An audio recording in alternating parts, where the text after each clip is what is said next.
Bueno, empiezo ¿Por qué eh, edades, tipo? porque soy el más viejo Bueno, de todos los que hablaron hoy en todas las mesas. Este, bueno, ya de la agrupación Podestá y del Grupo Octubre se ha comentado un poquito, entonces yo voy a comentar un poquito de Once al Sur para aquellos que no sepan de qué estamos hablando. Primero quiero agradecerle a Lorena el trabajo que ha hecho. La verdad que cuando lo empecé a leer al libro, a ojearlo, que lo ojeé largamente, no lo leí todo, pero estuve varias horas ahí. Me entretuve primero viendo la parte de Once al Sur y después un poco, tanto lo anterior como lo posterior, donde él hace una serie de comparaciones, paralelos, conclusiones y que me resultaron muy interesantes. Quiero agradecerle que se haya tomado el trabajo y que haya tenido el interés de tomar un poco este momento particular de la historia del teatro, que fue los 70 en el teatro, sobre todo los grupos que se autodefinían o pretendían y lo hacían de alguna manera, teatro militante, teatro comprometido con las ideas de ese momento, que en muchos casos, en mi caso concreto, siguen siendo más o menos las mismas.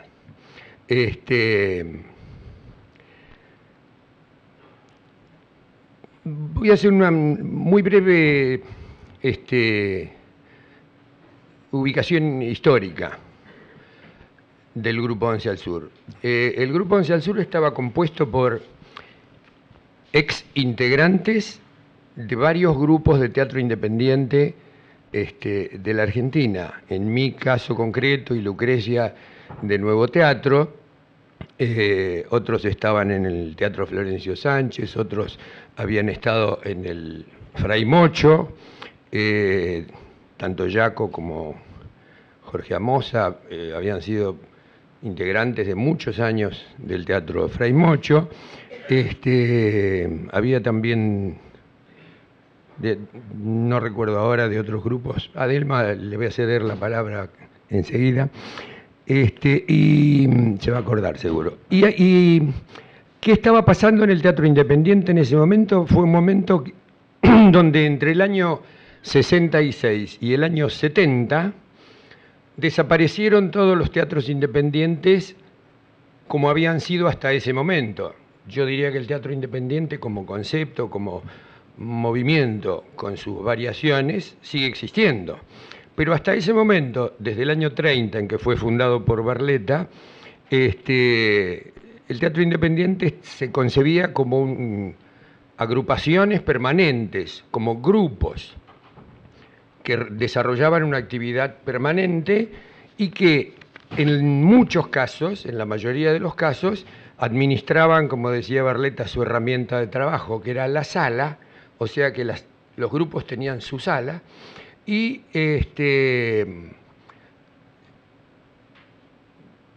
Barletta había luchado mucho por plantear frente a los artistas del teatro la conciencia de que no eran solo trabajadores, como ocurría hasta ese momento, y que el empresario decidía qué es lo que se hacía, dónde, cuándo y de qué manera, planteando que además de ser trabajadores, que lo eran artistas, y que como artistas tenían una obligación frente a la sociedad, que era la de opinar sobre la realidad que les tocaba vivir, pero que para eso hacía falta libertad, y que para ser libre había que aprender a autogestionar. He hecho una síntesis muy brutal, pero creo que es de lo esencial de lo que planteaba el teatro independiente en ese momento. Y así desde el año 30 hasta el año 70, el teatro se concibió de ese modo, como grupos estables de actividad permanente. Yo personalmente estuve en Nuevo Teatro 14 años, entre pitos y flautas, y así, digamos que teníamos nuestra vida organizada alrededor de un proyecto que por distintas causas, no es el objetivo de esta mesa, por ende no voy a ahondar en eso, entre el 66 y el 70, todos los grupos más importantes de este movimiento desaparecieron. Perdieron sus alas, desaparecieron como grupos, y entonces había una especie de diáspora de los teatros independientes que estaban tratando de rearmarse de alguna manera. En el caso concreto de Once al Sur, que yo ahora le voy a ceder la palabra a Adelma para que les cuente de esta parte, porque yo no estaba, desde el año 69 estaban tratando de mantener un grupo, yo diría, bastante parecido a como eran antes. En ese momento, azares de la vida, vaya a saber por qué, ahí también Adelma seguro que puede contar un poco más los chuperios. Cuando viene un día Carlos Trigo, que era el director de ese grupo, en el año 71, a principios del 71 o fines del 70, no me acuerdo bien, y me dice, mirá, estoy dirigiendo una obra con unos grupos con un grupo que nos vamos a ir a Centroamérica y a Estados Unidos, y está conflictiva la relación. Tenía no sé bien qué problemas, pero bueno, tenía problemas, y entonces me pidió si lo podía ayudar. Y así fue mi ingreso a Once al Sur como una especie de director auxiliar convocado por el director que era Carlos Trigo. Ese grupo, así como estaba formado, hizo su proyecto inicial de gira por Centroamérica y por Estados Unidos, y al llegar a Estados Unidos el grupo se disuelve de alguna manera. Se divide en dos grupos grandes. Todo el grupo no era tan grande, eran 8, creo, ¿no? En sus orígenes eran 8. Se llama Once por el barrio, no eran 11, nunca fueron 11.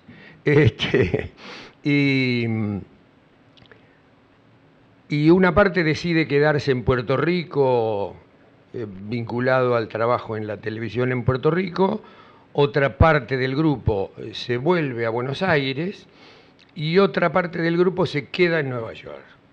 Esa parte del grupo que se queda en Nueva York se contacta conmigo y con otro grupo de gente, convocándolos para mantener una experiencia que a ellos les había resultado muy fuerte, que era la experiencia del conocimiento de Latinoamérica, diría yo fundamentalmente, del conocimiento palpable, concreto. Como dice Lorena por ahí en el libro, Argentina no formaba parte de Latinoamérica, por lo menos en su imaginario. Formaba más parte de Europa que de Latinoamérica. Entonces, para mí personalmente, el vínculo, el encuentro con la realidad latinoamericana del año 70, que no ha variado por ahí demasiado, pero ha variado mucho, que era muy brutal, muy descarnada, todo estaba a la vista de una manera impresionante, fue muy fuerte. Le dejo la palabra a Adelma para que les cuente de antes, y cuando ella llegue a donde yo me metí, seguimos juntos.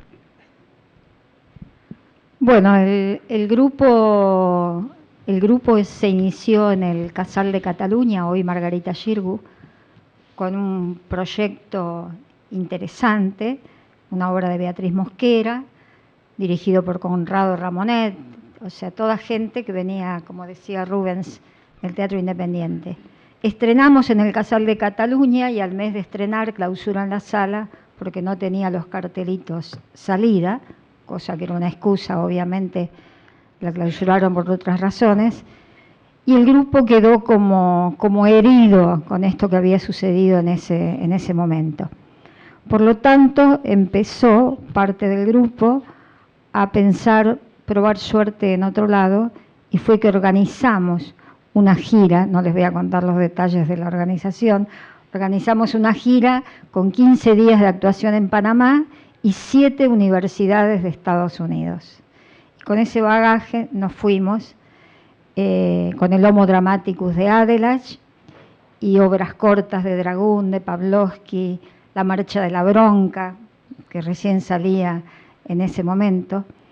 Hicimos una experiencia muy rica en las universidades, tuvimos casi 8 meses desde Nueva York hasta Los Ángeles, con buena repercusión, con buenas críticas. La gente quedaba muy impactada por lo que suponía que sucedía en Sudamérica. Y después de estos 8 meses se produce un crack en el grupo, estando en Nueva York. O sea, de los pesos que habíamos ganado hay gente que quiso volverse con ese dinero. Otros consiguieron trabajo en Puerto Rico, en la televisión, lo que decía Rubens. Y quedamos ahí 3 boyando con un bagaje de críticas y de gente que nos acompañaba y nos impulsaba a seguir adelante. Y bueno, a raíz de eso fue que hicimos el contacto con Rubens, con Jaco Guigui y con Jorge Amosa y Lucrecia. Se vinieron a Nueva York, rearmamos el grupo y ahí empieza una historia nueva. Yo quería decir, como decía Rubens, que el paso por Centroamérica fue muy conmocionante para todos, para mí fundamentalmente, que uno acá hablaba mucho de pobreza, de pobreza, de pobreza, y de golpe te encontrás ahí en un lugar con un impacto muy, muy fuerte.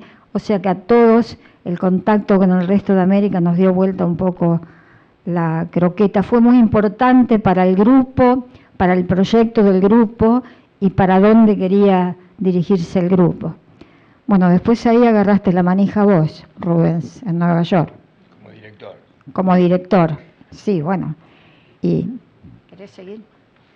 Bueno, acá empieza de alguna manera a marcarse un poquito lo que fue la característica de Once al Sur en principio, ¿no? Allí hubo muchísimas discusiones acerca de cómo iba a funcionar el grupo, de qué pretendía, para dónde iba.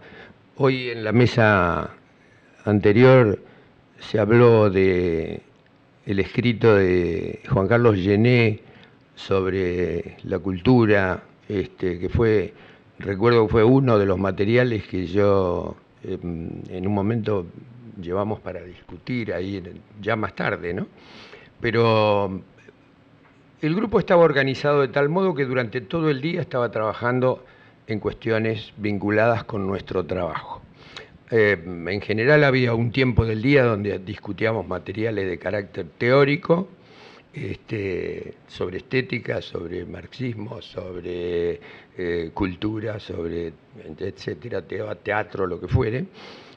Luego una parte del día que era absolutamente práctica, donde trabajábamos ensayando y probando cosas. Estábamos todos muy preocupados por encontrar una solución estética a las inquietudes ideológicas y teatrales que se nos planteaban, ¿no? Entonces esto estaba todo el tiempo muy vinculado, se discutía de materiales, se practicaba, se iban encontrando cosas, se iba... Así funcionó siempre el grupo. Y ahí se planteó ya un tema que tenía que ver con la economía también, y entonces decidimos que el teatro del grupo era una comunidad. No manejábamos fondos propios ninguno. Vivíamos en comunidad juntos, el grupo se abastecía como podía del dinero, entonces a veces era por el teatro, a veces era por algún curso, a veces doblábamos dibujitos animados, no importa qué es lo que hacíamos, pero esos ingresos todos eran del grupo, si trabajaba uno, si trabajaban todos, todo era el ingreso del grupo, y el grupo definía cómo se manejaba la economía del grupo. Esa experiencia de Nueva York, cuento muy brevemente, culmina con que nos va a ver un día Ellen Stewart, una mujer muy importante dentro del teatro experimental de Nueva York. Quedó muy encantada con el trabajo, nos hizo unas críticas sobre el trabajo corporal y nos propuso becarnos como grupo para hacer un trabajo corporal con un tipo que había estudiado con Grotowski. Todas las mañanas, entonces, el trabajo práctico cambió de horario, todas las mañanas, o 4 mañanas por semana, no me acuerdo, estábamos 4 horas de trabajo corporal con Alan Winroth, y después seguíamos con nuestra rutina. Allí empieza un vínculo que después nos va a acompañar a lo largo de todo el resto de la gira por Latinoamérica, con un grupo de teatro puertorriqueño independentista, que nos proponen algún tipo de colaboración mutua artística. Ellos tenían unos fondos que les habían asignado para hacer un espectáculo, nos ofrecen darnos ese dinero a cambio de que trabajáramos con ellos, y allí entablamos un vínculo muy fuerte con ese grupo y con la comunidad puertorriqueña independentista de Nueva York, que en el orden artístico culminó con un espectáculo que estaba hecho por historias de puertorriqueños, anécdotas de puertorriqueños, etcétera, que se llamaba Este tren para en Delancey, que es una estación de ferrocarril donde viven montones de puertorriqueños. De allí iniciamos la salida de Estados Unidos, porque mientras pasaba todo esto, allí teníamos cada uno de nosotros tenía una tarea especial en el grupo. Había un vínculo con el exterior que estaba manejado por Scarchicone y por Adelma, y ellos habían estado trabajando en armar una gira de trabajo por Latinoamérica, empezando por Guatemala. Entonces ahí iniciamos la bajada, nos vinimos de Nueva York para Guatemala, y ya de ahí nos quedamos siempre en Latinoamérica, desde fin del 61, del 71 o principios del 72, hasta el 75, donde el grupo desaparece. Bueno, allí centramos fundamentalmente nuestro trabajo, en principio en Guatemala, en El Salvador, esto de vincularnos con los artistas locales y con la realidad de cada lugar fue permanente, y así empezamos a hacer trabajos con organizaciones políticas que tenían determinada influencia sobre determinados barrios. Ahí trabajamos con curas tercermundistas, con organizaciones guerrilleras, con organizaciones políticas, con de todo. Como anécdotas, digo, hemos hecho funciones arriba del anda donde se lleva a la Virgen en las procesiones, es un cura tercermundista, obviamente, hasta, qué sé yo, funciones en cárceles, en manicomios, en fin, de todo tipo, y con mucho trabajo pedagógico y trabajando también con los alumnos el vínculo con las comunidades. Sí, en El Salvador fuimos a trabajar al bachillerato en artes, que era un bachillerato especializado en teatro, donde el 85%, por decir algo, de la población escolar era gente del campo, que nunca habían visto teatro, del campo de El Salvador, además, quiero decir, ¿no? O sea que muchos, ahí nos trajimos una salvadoreña que está en la platea cuando vinimos, y claro, trajimos unos indios para mostrar.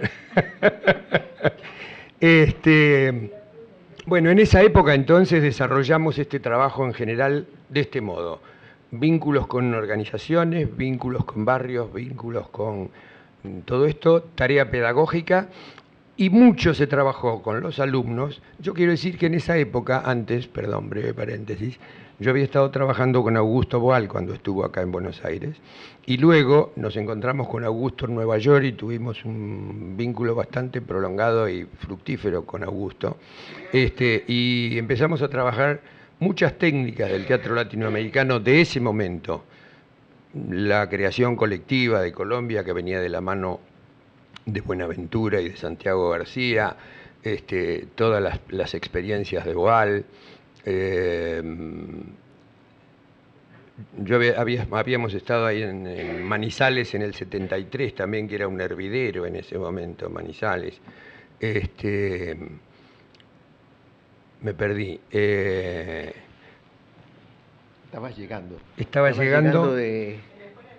La escuela de Sí, Salvador estaba y más con, grande. con los alumnos hicimos muchos trabajos en comunidades. Recuerdo uno en este momento que se me viene a la memoria, muchos espectáculos se hicieron con ellos. Había habido una matanza de campesinos en El Salvador, a través de un diputado progresista que había allí en la Cámara de Diputados de El Salvador, que vino con nosotros, fuimos todos ahí, todos nuestros alumnos, nosotros y el diputado, al lugar donde había ocurrido la masacre.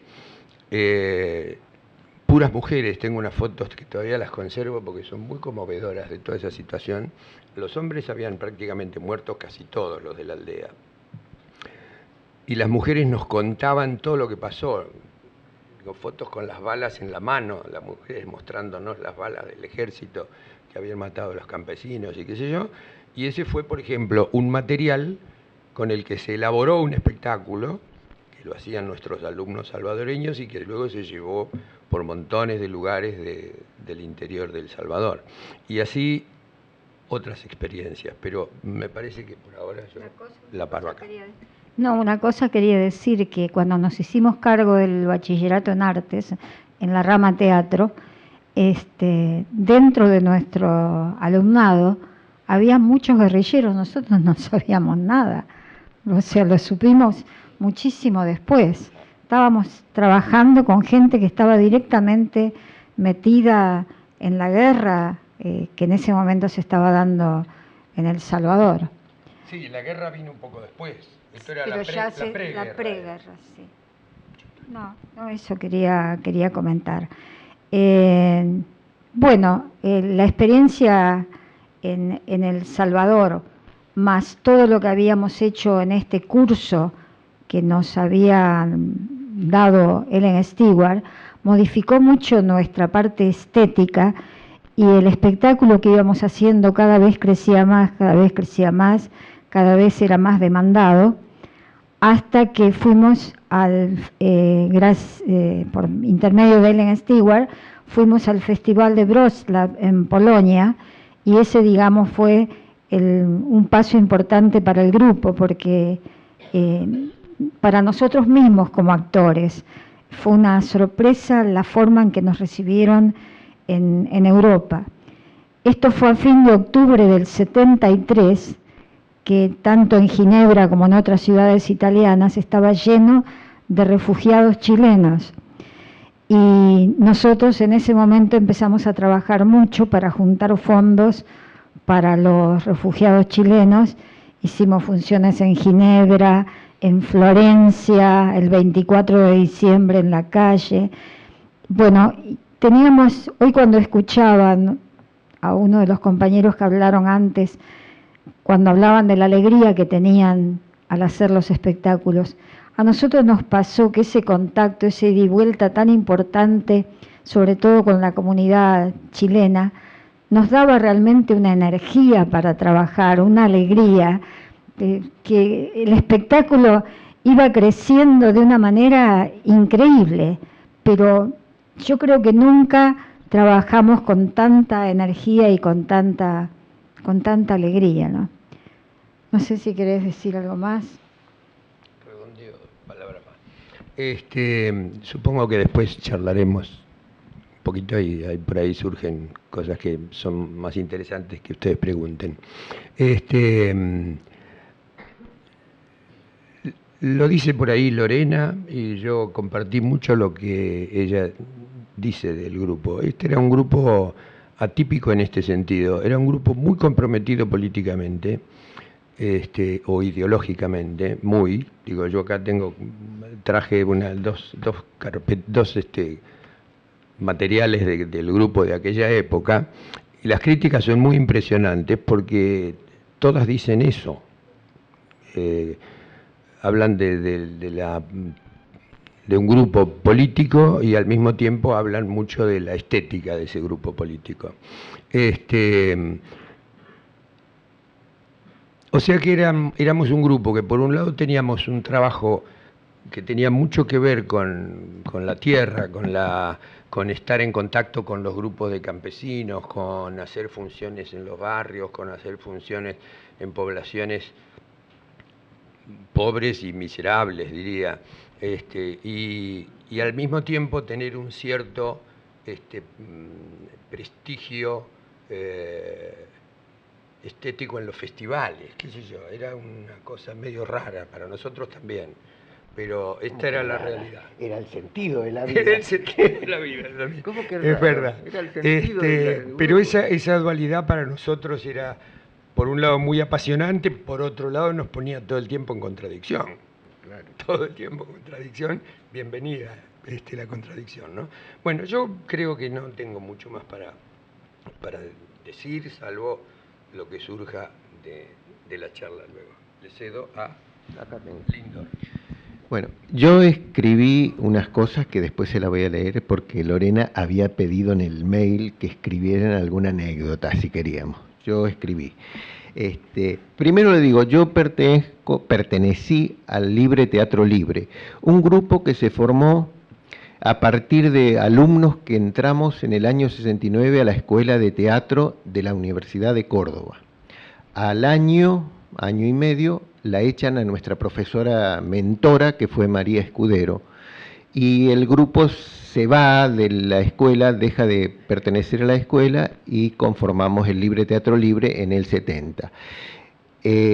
La forma de subsistir del grupo que encontró era las giras. Nosotros en el 71 hicimos una gira de un año por Latinoamérica, empezando por Chile, que ahí comenzó nuestro derrotero por Latinoamérica, con una semana que Ditbor era el director del Teatro de la Universidad Católica de Chile, le había prometido a María que nos daba alojamiento y comida a cambio de que una semana de presentación. Con ese contrato nosotros salimos de Córdoba, a dedo, por supuesto, para llegar a Chile a trabajar. El grupo se especializó a partir de una experiencia que cuando llegamos con la obra, perdón, para aclarar, con la obra que salimos de gira se llamó El asesinato de X, que era una obra que trataba sobre el cordobazo y sobre la muerte de un dirigente combativo sindical. Con esa obra nosotros recorrimos toda Latinoamérica durante 11 meses. Lo interesante que en Colombia nosotros descubrimos las 14 tesis del teatro documental de Peter Weiss, lo cual formó parte después como un planteamiento teórico muy importante para nosotros.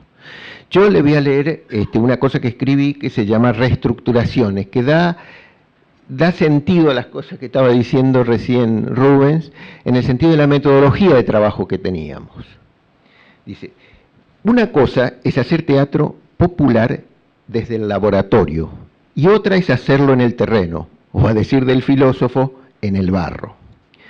Cuando elaboramos El asesinato de X, una de las mayores preocupaciones era hacer un trabajo con un nuevo lenguaje que nos acercara más a ese público distinto al que queríamos llegar. Tiempo después lo denominaríamos los sectores obreros y populares que no iban al teatro. En el estreno del asesinato de X se realizó en el hall de un cineclub, en un espacio circular, porque nuestro teatro era un teatro circular. El cineclub se llamaba El Lumière. Nuestros espectadores eran universitarios, jóvenes insurgentes sedientos de cambios, impregnados por la época. Al final de la obra, como metodología, incorporamos el debate con las palabras. Hasta aquí nosotros, de ahora en adelante ustedes. Frase que con el correr de las funciones se corrigió, cambiando el ustedes por todos. Esta relación dialéctica entre la presentación de la obra y las discusiones posteriores nos permitió incorporar observaciones sobre la forma y el contenido de la obra durante el año y medio que la mantuvimos en cartel, o en palabras más apropiadas, en el repertorio del grupo. Estas funciones inaugurales resultaron interesantes, ya que las opiniones fueron diversas, muchas gratificantes en cuanto a los logros obtenidos, otras no tanto, con críticas que igualmente no llegaron a modificar profundamente lo que habíamos hecho. El primer llamado de atención llegó en un par de presentaciones que hicimos en algunos de los barrios de Córdoba. En principio, por las dificultades técnicas que implicaba hacer una obra en un playón de barrio, sin luces. Conseguirla fue una tarea terrible. Contratiempo que se convirtió en uno de los primeros aprendizajes. Si se quiere hacer teatro en sitios no habilitados para ese fin, lo primero a modificar es la hora de la función. En esos lugares es conveniente trabajar a la luz del día, pero las sirenas de alerta volvieron a sonar cuando alguien de una comisión directiva de un centro vecinal, no recuerdo cuál, nos acusó de hippies comunistas degenerados. ¿Sería porque la obra la hacíamos con poca ropa? Los hombres estábamos con el torso desnudo, como sale por ahí. Las mujeres con un enterito sin manga y escotado, o porque tenía escenas en las que todos nos revolcábamos entremezclando nuestros cuerpos en el piso, o simplemente por el contenido. Sin embargo, nuestra prueba de fuego en lo concerniente a lo popular la tuvimos a lo largo de Chile de la Unidad Popular en el 71, durante los 4 meses que duró nuestra estadía en esas tierras, ya que los militantes de la Unidad Popular, al ver a un grupo dispuesto a cualquier desafío, nos organizaban funciones en todo tipo de lugares, barriadas, minas, poblaciones, universidades y en cualquier otro lugar. Luego de nuestro viaje al sur, de vuelta en Santiago, debimos replantearnos algunas partes de la obra ya que no cumplían con el objetivo planteado. Ejemplo, una escena en que queríamos mostrar la represión policial se desarrollaba de la siguiente manera. Un actor parado en una posición marcial a un costado del espacio escénico sostenía imaginariamente un bastón antimotín. Mientras los demás actores y actrices corrían frenéticamente por el espacio, en un momento el represor golpeaba imaginariamente a alguien. Del grupo que corría caía alguien acusado por el bastonazo. Esta acción se repetía durante un par de minutos. Todos caían y se levantaban, recibiendo los golpes en diferentes partes del cuerpo, como en una danza. Esta escena que entre el público avisado estudiantil había recibido elogios de diferente calibre, pero en los sectores populares y en las barriadas, no habituados a ver teatro, provocaba risas y comentarios de todo tipo, que nada tenían que ver con el objetivo supuesto y presupuesto de llamar la atención sobre la brutalidad policial. Por consiguiente, había que reestructurar la escena formalmente para lograr transmitir sin interferencia el contenido que queríamos. Es así que en los días posteriores en Santiago y antes de partir hacia el norte, rumbo a Copiapó, a un festival al que nos habían invitado, la reformulamos. Para ello recurrimos al lenguaje cinematográfico que veníamos utilizando en la obra, que tan buen resultado nos había dado en ese montaje. Palabra de esa otra disciplina ya incorporada al lenguaje cotidiano de nuestro quehacer teatral. Lo solucionamos con 3 escenas paralelas que desarrollamos simultáneamente en diferentes lugares del espacio escénico. En un lugar un interrogatorio, en otro una sesión de tortura. Finalmente, en otro lugar del espacio, una madre buscando a su hijo muerto. La acción saltaba de un lado a otro, sin orden lineal. Cuando se desarrollaba una escena, las otras 2 estaban como en una foto fija. Esta dinámica le daba al relato una vertiginosidad muy marcada y una tensión creciente. De más está decir que el impacto obtenido era formidable, transformándose de ahí en más en la escena más significativa de la obra.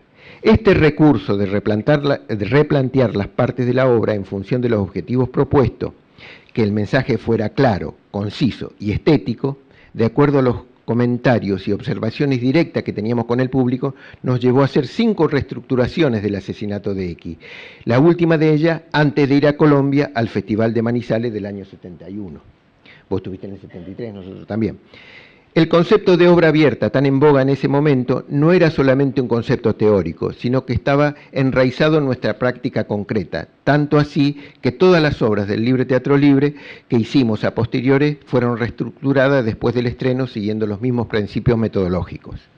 Bueno, hasta ahí, digamos, un ejemplito de un trabajo como lo hicimos. Después nosotros hicimos otro tipo de trabajo que tienen que ver con la problemática educativa, que la hicimos conjuntamente con el Sindicato de los Educadores de la provincia de Córdoba, y la última obra en el año 74 en Tucumán sobre la crisis de la industria azucarera, ahí invitados especialmente por el PRT. Después seguimos hablando, si quieren profundizamos más, digo, para no monopolizar. Después seguimos con otras experiencias de otras obras.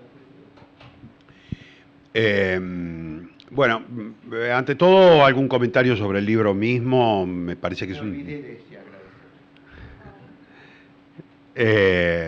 a mí me parece que es...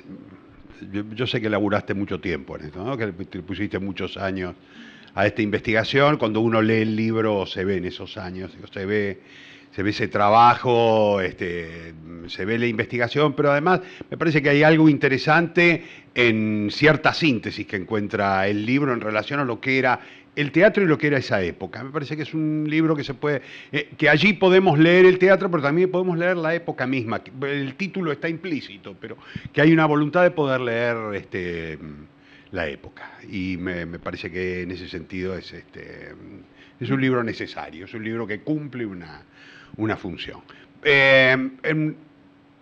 Luego, anoche lo leíamos con mi mujer compañera de buena parte de mis propias experiencias de teatro militante que están registradas allí en el libro. Aparece cada tanto en una de estas fotos allí a la derecha con la camiseta justicialista. De hecho, estas fotos son son de mi archivo, las tenía yo de alguna de esas actividades. Y anoche la leíamos así, entre divertidos y conmovidos con mi mujer, y entonces íbamos así medio saltando, y entonces mi mujer jodía con aquellos libros infantiles que se llaman ¿Dónde está Wally? Que siempre hay uno que hay que buscar, y entonces me decía, ¿dónde está Cartoon?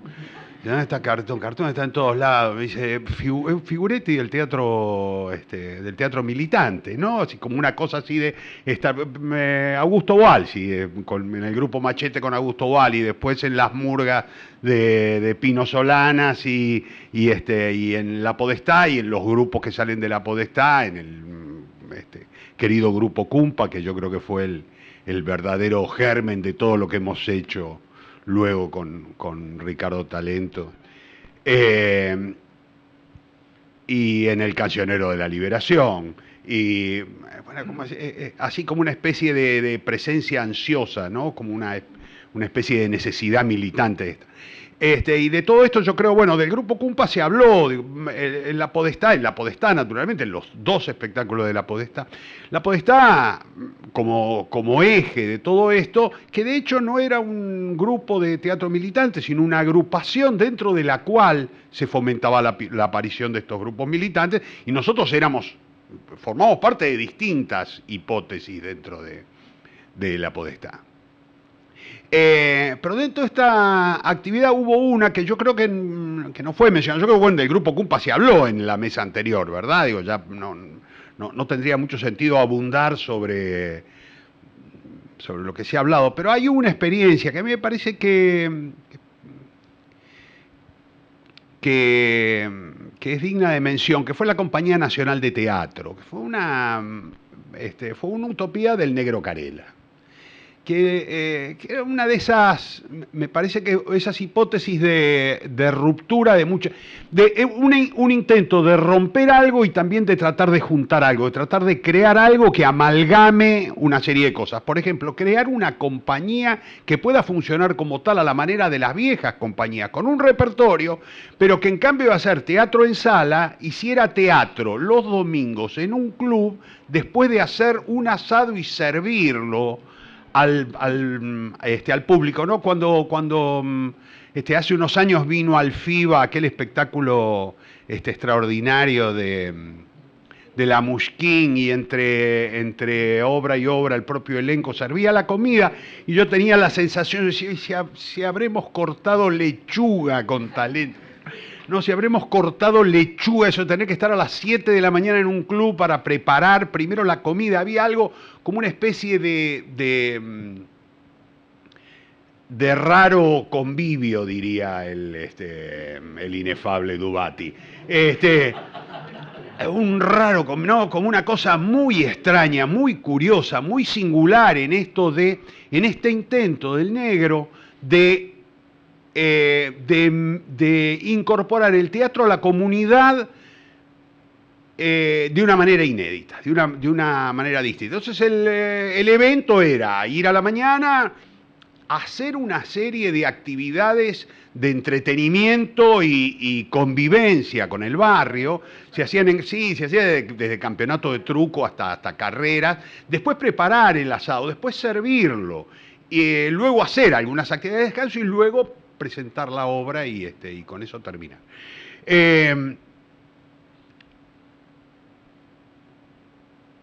Era una experiencia que por un lado era un auténtico disparate, por eso no la pudimos hacer tampoco mucho.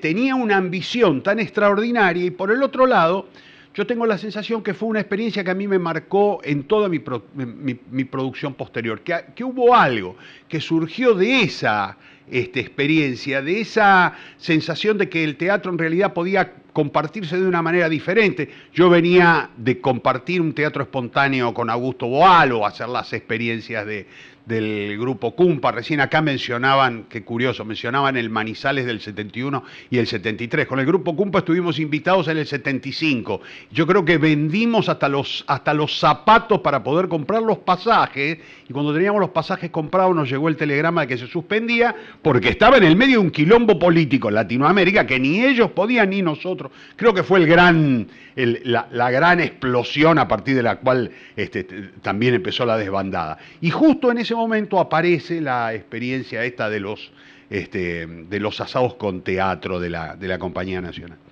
Y cuando esto aparecía, yo tenía la sensación de estar juntando todo, ¿no? Aquello de hacer teatro para hacer teatro sin que el otro sepa que se estaba haciendo teatro, hacer teatro y este era el hacer el teatro con, que había algo realmente donde sentíamos que estamos haciendo el teatro adentro de la comunidad, y que el teatro que se hacía tenía que ver justamente también con la estética que esa comunidad de alguna manera generaba. Simplemente yo podría referirme a cualquiera de todas estas experiencias, 6, 7 experiencias en las cuales participé, pero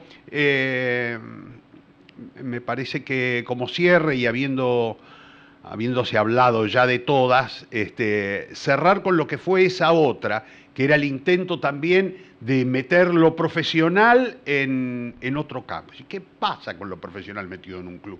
¿Qué pasa con un actor que rompe ese lugar de arriba del escenario y se transforma en alguien que sirve la comida y que después va a hacer arte? ¿Cómo se recibe eso y cómo se resignifica eso? Me parece que de alguna manera fue una experiencia de cierre que merece ser mencionada. Bueno, hasta ahí.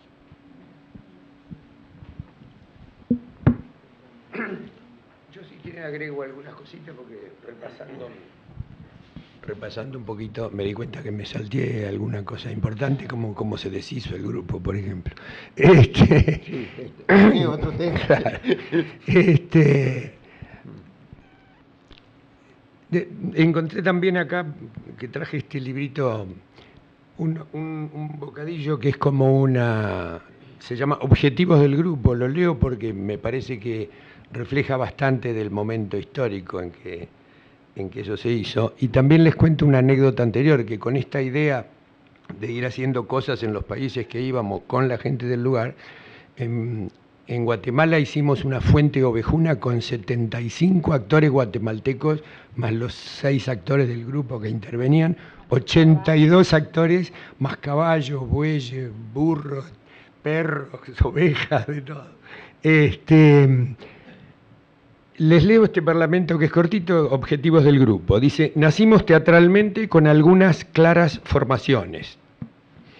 Nos hemos desarrollado a partir de las enseñanzas técnicas de Stanislavski. No concebimos el teatro sino como un arte grupal. Creemos que solo en grupo el actor puede desarrollar su máxima potencialidad creadora, y además mantenemos una fuerte preocupación político-social que hace convertir nuestra herramienta estética en un instrumento de denuncia y transformación de la realidad latinoamericana. Expresiones extranjeras que fueron en distintos momentos llegando hasta nosotros, el teatro del absurdo, el living theater, las experiencias de Grotowski o de Jean Vilar con su teatro popular, Augusto Boal con Teatro Jornal o Enrique Buenaventura, a la par que nos inquietaron frente a distintos problemas y resoluciones, nos reafirmaron en la posición de buscar un teatro nacional con problemática y raíz que nos singularice como argentinos y latinoamericanos.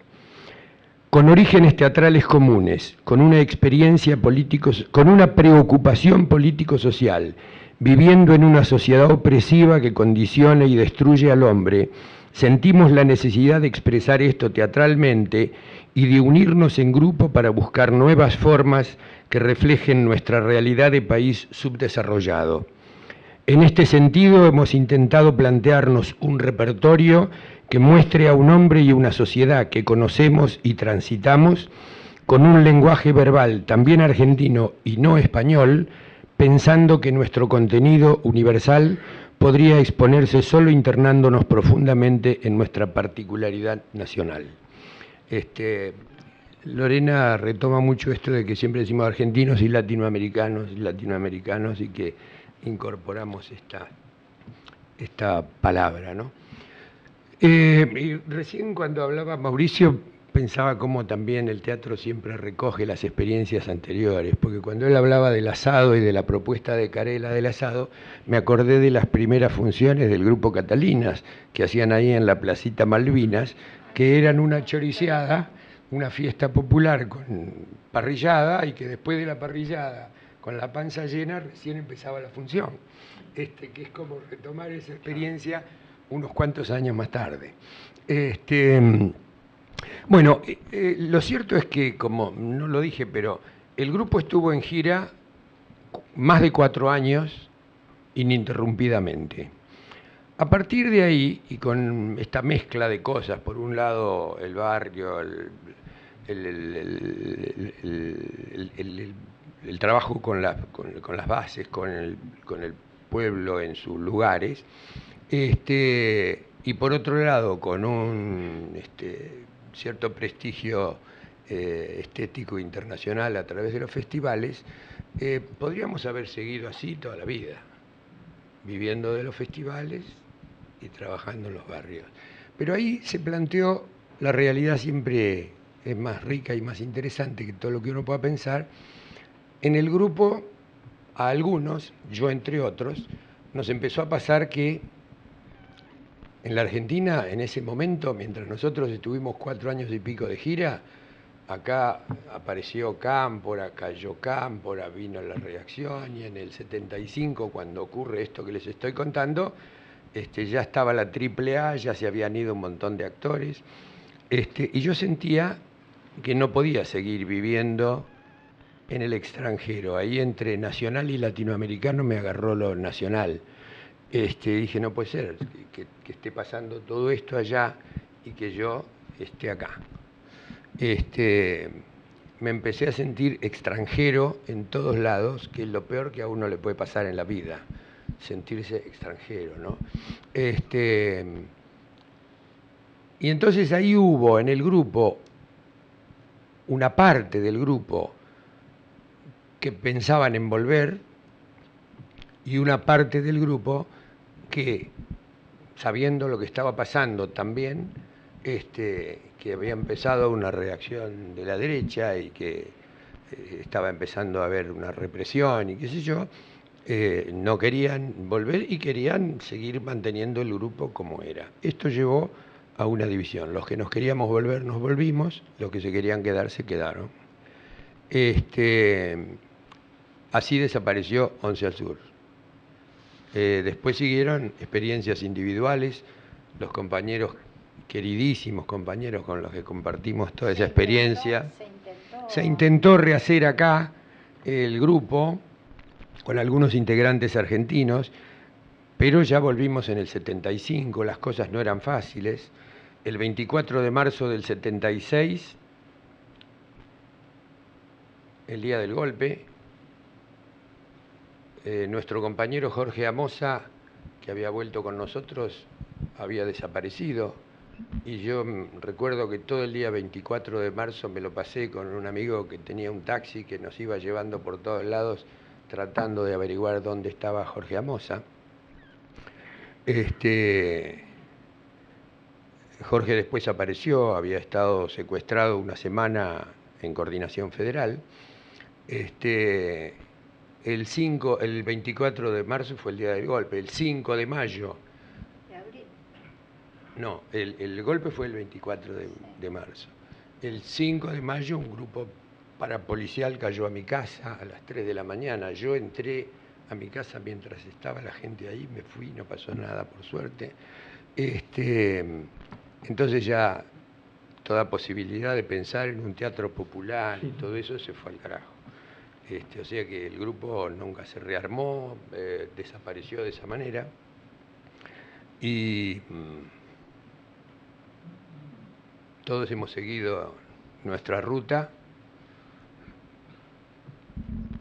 Yo personalmente, siempre que me refiero al periodo de Once al Sur, como cuando me refiero al Nuevo Teatro, que son dos experiencias fundamentales de mi vida, sin las cuales yo mismo me vuelvo incomprensible para mí, no podría ser de ninguna manera yo si no hubiera tenido esas experiencias, como no sería yo si no se hubiera fundado en algún momento el teatro allá en Grecia, ¿no? Pero fueron dos experiencias muy importantes. En Once al Sur, nada, yo soy un integrante, una persona antes y después de Once al Sur, diferente. Toda esa experiencia, el paso por Latinoamérica, todas esas experiencias que hicimos allí, y que siempre, como decían hoy, tienen la marca de la alegría, más allá de que estuviéramos luchando contra un enemigo que en general era bastante más poderoso que nuestras armas teatrales. Yo lo conservo como momento fundamental de formación, y que ha permanecido en mi trabajo posterior, de alguna manera, siempre, creo yo. No sé. No, yo quería un poco afirmar lo mismo que dice Rubens. En mi vida también teatral, que hago teatro desde hace más de 50 años, este contacto con Centroamérica, con los alumnos campesinos de Centroamérica. Uno de nuestros alumnos que había sido becado, tuvieron que hacer una colecta en el pueblo para comprarle zapatillas para que pudiera venir hacer el curso a la capital de El Salvador. Quería decir que esta pasada por Centroamérica a mí también me abrió muchísimo la cabeza y desde el punto de vista ideológico también me afirmó en un montón de cosas que ya las había conocido acá, pero que ahí me impactaron mucho más fuerte. Quería decir que acá Isabel Quintero, salvadoreña, fue alumna nuestra allá en la escuela y después se vino con nosotros. Conoce bien la experiencia de la escuela y bueno, no tengo mucho más que decir. No sé si... Dos bocadillos más. Hace poquito tiempo, hará un mes, Aristides Vargas me manda un mensajito, un mail, ¿no? Y me dice, estoy por El Salvador, todos te recuerdan acá con mucho cariño. Me encantó, le agradezco que me lo haya mandado, pero de esa experiencia hace 40 y tantos años.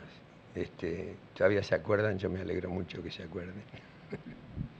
Bueno, para seguir un poquitito más indagando en la historia del grupo, nosotros éramos un grupo del interior que nos formamos y queríamos vivir del teatro, cosa por demás problemática en los 70, cuando la gira era una de las posibilidades que teníamos para obtener fondos y mantenernos mientras viajábamos de un lugar a otro.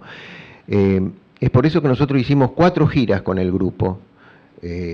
Siempre estábamos un tiempo, la primera fue la más larga, que fue verdaderamente iniciática en el sentido de que descubrimos Latinoamérica en sus más profundas raíces, y donde a nosotros nos cambió, desde la perspectiva de esto que leí antes, de concebir verdaderamente un teatro popular, y sobre todo experiencias de vida muy, muy interesantes de ser vividas, sobre todo cuando uno es joven, porque la alegría estaba presente, pero también la juventud estaba presente, cosa muy importante. Y lo que quería decir, cuando nosotros volvemos de ese primer viaje latinoamericano, y después de haber releído las tesis de teatro documental de Peter Weiss, dijimos, no, hay que hacerlo más científicamente, nuestra experiencia de hacer un teatro popular. Y empezamos a tener contacto con los sindicatos en Córdoba. Nosotros intentamos acercarnos a ESMATA, el sindicato de los obreros metalúrgicos, y como que no entendían que lo que nosotros queríamos hacer. La verdad, esa era la sensación que teníamos, que nosotros íbamos a plantearle que queríamos hacer un teatro para concientizar a la clase obrera, de hacer un teatro popular, de trabajar con temáticas propias, que los obreros se sintieran representados con lo que estaban viendo. No tuvimos la menor recogida así de decir, bueno, vengan a hacer una función, aunque sea. No, nada. Los únicos que se mostraron más o menos interesados fue los maestros, el sindicato de maestros. Y fue a partir de ahí que empezamos nosotros a tener reuniones acerca de qué es lo que ellos querían trabajar con los maestros. Desde el sindicato, la concientización de los maestros para que se identifiquen como un trabajador, que a su vez participen, que no se sientan que son elegidos y que no están... que se identifiquen sobre todo como un trabajador, como los maestros, cosa que en ese momento no era visto así. Eso fue la segunda etapa de nuestro trabajo. Y la tercera etapa viene a ser ya con el compromiso político, ya cuando todos estamos trabajando de alguna manera relacionados con el FAS, en principio, que es el FAS es el Frente Antiimperialista por el Socialismo, que era una filial del PRT y algunas otras organizaciones. Y es a partir del año 73, a finales del 73, que nos plantean irnos a Tucumán para hacer un trabajo sobre la crisis de los cañeros. Nosotros, como dijo antes Rubens, también vivíamos en comunidad y la plata que había era nada.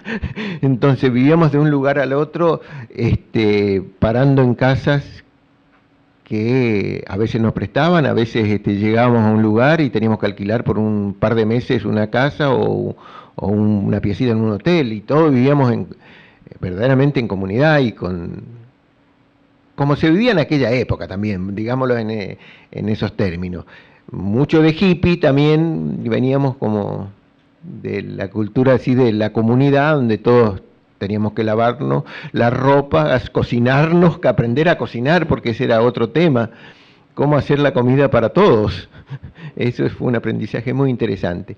Y después, una cosa que siempre nos marcó a nosotros, eran la cantidad de horas de ensayo. Nosotros todos los días teníamos por lo menos 6 horas de ensayo, o de trabajo práctico, como le llamábamos nosotros.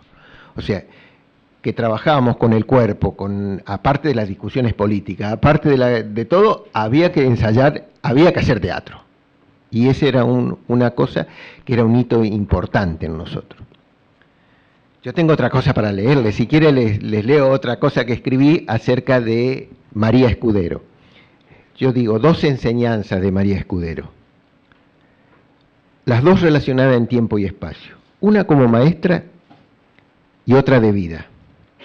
Era agosto del año 72. Estábamos ensayando lo que después se llamaría Contratanto, que era la obra de los maestros.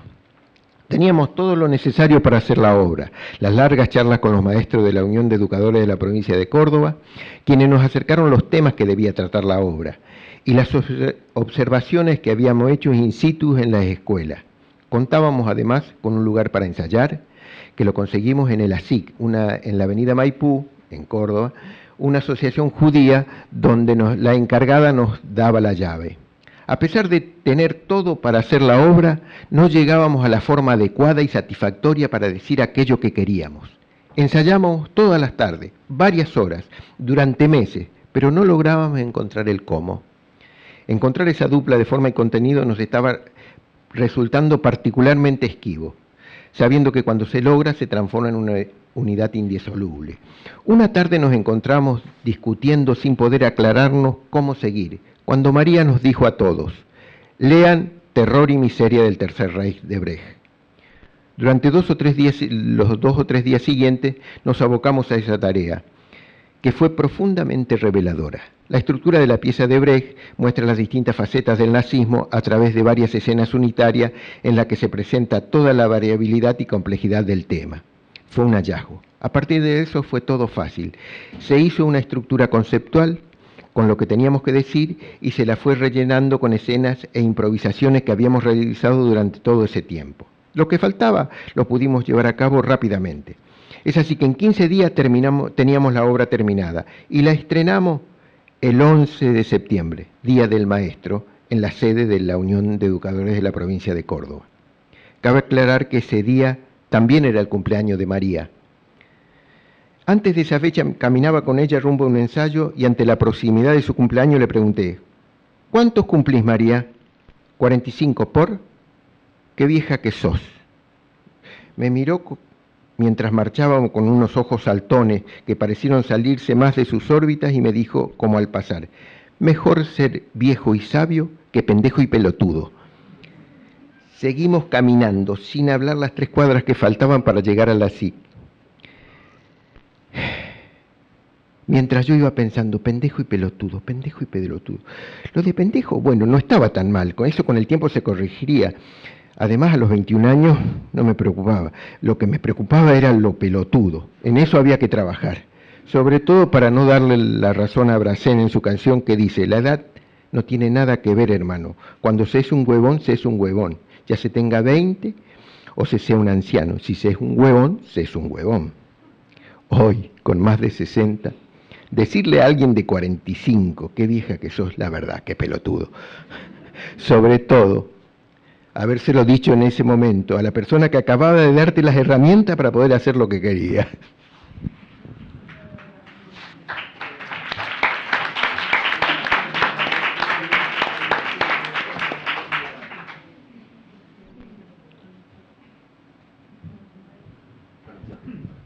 Bueno, vamos a abrir a preguntas, así que invitamos a quien quiera hacer algún comentario o pregunta, será bienvenido. Les acerco el micrófono. Lorena. Mencionar que están entre nosotros gente hablando de trabajadores de la cultura, gente de canto popular urbano, que fue otro de los grupos que yo trabajé. Acá está Marta Sigal, Mario Alberto Costa, Teresa Corral. Nada, que están acá presentes, agradecerles que están y si tienen ganas de contar algo de su experiencia, bienvenido.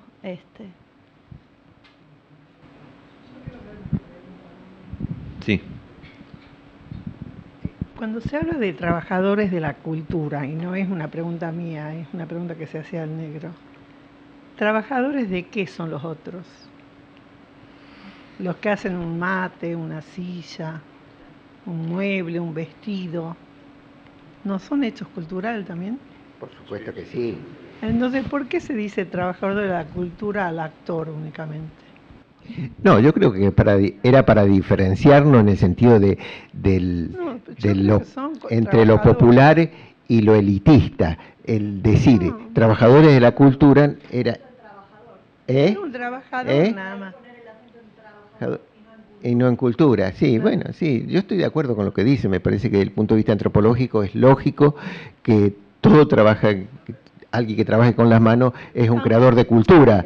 Es que aunque no se trabaje con las manos, aunque se esté cocinando, también, es por supuesto. una creación la comida que se está haciendo. Sí, no, por supuesto que sí. ¿Por qué nos definíamos así? Qué sé yo, era el espíritu de época, ¿eh? Era un espíritu de época en el sentido de que nos identificábamos así. Era un momento en el cual todos los trabajadores, digamos, había una identidad de clase, digamos, la clase trabajadora y los sectores medios, digamos, ¿no? Entonces los sectores medios profesionales, en ese momento, frente a una nueva conciencia social, nos identificábamos todos como trabajadores. En el caso mío, trabajadores de la salud mental, digamos, era una identidad, adquiríamos una nueva identidad con el concepto de trabajador y además agregábamos la profesión digamos, en la cual estábamos, trabajadores de la educación, de la salud mental, de la cultura. Sí. De una nueva identidad que adquiríamos del lado del sector social. Sí. Y cultura también me parece que era para no reducirlo al estrecho campo del teatro, en todo caso. Sí. O del arte. O del arte, de las bellas artes, digamos. No se hablaba tanto del arte como de la cultura. ¿Cómo? Sí, claro. Sí, en ese sentido estamos de acuerdo. Sí, claro. Bien, no sé si alguien quiere hacer algún otro aporte, comentario. Sí, claro.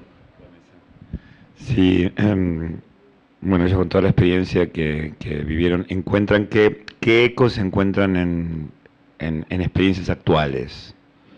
Si tienen contacto con de la hora, ¿no? De tipo de teatro comunitario. Si pueden ver las diferencias, aparte de las diferencias epocales y las diferencias de lectura, que ven, si ven como una especie de semilla que, bueno, recién hablaban de lo de Mushkin, ¿no?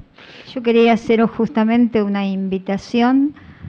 Hay un espectáculo teatral que se está ensayando en este momento que se llama Sano Juicio, que lo está coordinando Javier Margulis y Enrique Dacal, y que se está trabajando, leo exactamente, pretende provocar la reflexión valorizando el tránsito social por un acontecimiento de dimensiones extraordinarias. Los juicios por los crímenes de lesa humanidad que, venciendo límites impuestos por leyes sancionadas e indultos concedidos, pudieron reabrirse inconteniblemente a partir del 20 de junio de 2006 y continúa hasta la fecha.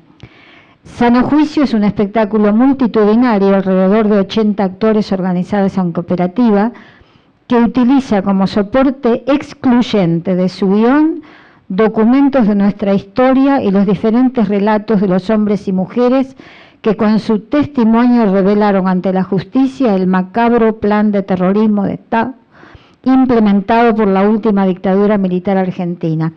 Este espectáculo teatral contribuirá a visibilizar la importancia de los juicios a los genocidas e indudablemente profundizará el necesario camino de memoria, verdad y justicia para un mejor futuro de la sociedad argentina. Yo quería invitarlos todos los sábados en IMPA, en la calle Querandíes, en la fábrica, de 11 de la mañana a 2 de la tarde, se está ensayando este espectáculo y nos interesa mucho que se incorpore gente nueva, así que los invitamos los sábados de 11 a 14, los que se quieran acercar. Hay 40 y pico por ahora, ¿no? Hay 40 y pico de actores. Y ahora seremos 40 y pico, sí. Sí, están faltando otros 40. Sí, podés venir. Esto se estrenaría el 1 de agosto, en principio ahí en la fábrica. La gente que quiera asistir para ver cómo se está desarrollando, con mucho gusto. Todos los sábados de 11 a 14. ¿Perdón? Pregunta dónde Mira, queda. tenés que tomar el subte de la línea A, bajarte en Castro Barros y de ahí son 4 cuadras. Sí. Querandíes y Rawson. 4.200. Te hice este comentario porque realmente, digamos, es una propuesta del teatro que hicimos hace 40 años cuando éramos jovencitos. Y bueno, es una nueva propuesta con un tema realmente muy interesante, porque además no busca ser una cosa efectista, sino que sean los testimonios, que la gente va a transitar el espectáculo, no se va a sentar, tiene música también, y bueno, y esperemos a ver qué sale, ¿no? Va a salir bien. Para contestarte, yo creo que ha habido otras experiencias parecidas. La diferencia que existe en que no está ese esa cosa colectiva que era luchar por la revolución. Yo creo que todos o por el cambio social, o por la patria socialista, o como era que la paz justicialista. Sí, sí, sí. Yo me acuerdo de cuando fui, no, estuve a teatro abierto, como se llama el teatro de El Picadero. Yo tenía, no sé, 15, 81. Salimos a pegar yo no pertenecía, yo estaba estudiando con otra gente, pero han matado a un joven y que fuimos todo en cana, en una obra, era Pompa Funebre de Jean Genet. En el 81 creo que fue. Antes no, después del, no, antes del 81 fue teatro abierto. Sí. Fue esto. Sí, en el 81, sí, ahí sí estuve. Ahí sí, no, en el Teatro Abierto 81 tuve yo. Digo, fue antes, una experiencia del 80, pero había el TIT, que era el teatro que decía... Mayo del 81. Sí, TIT. Sí, exacto, tenía muchos amigos ahí. Están casi todos en Brasil, muchos. Digo, esas experiencias que fueron ya en la etapa de la lucha en la dictadura, que ya había como esa especie de fisuras, ¿no? Digamos, no sé, estaba pensando en eso y pensando después las cosas que pasaron al principio de la democracia en la época de la primavera alfonsinista, con todas sus contradicciones. Bueno, en Córdoba ha pasado una cosa que a partir de la caída de nuestra casa, cuando cae en nuestra casa del Libre Teatro Libre, prácticamente todo el teatro cordobés se deja de funcionar y son muchísimos los actores y gente de la cultura que va al exilio o se incilia, como dijo hoy, que le pasan... se fueron fuera de Córdoba y para no trabajar más. Y después, a posteriori, ya con la democracia, hay experiencias que intentan retomar esta línea de trabajo, pero yo creo que lo diferencia es esta cuestión de pertenecer a un cambio mayor. Me parece que eso era lo que en su momento nosotros creíamos, que la revolución estaba a la vuelta de la esquina, a decir verdad. ¿O no? 2 cuadras. No, 3 por lo...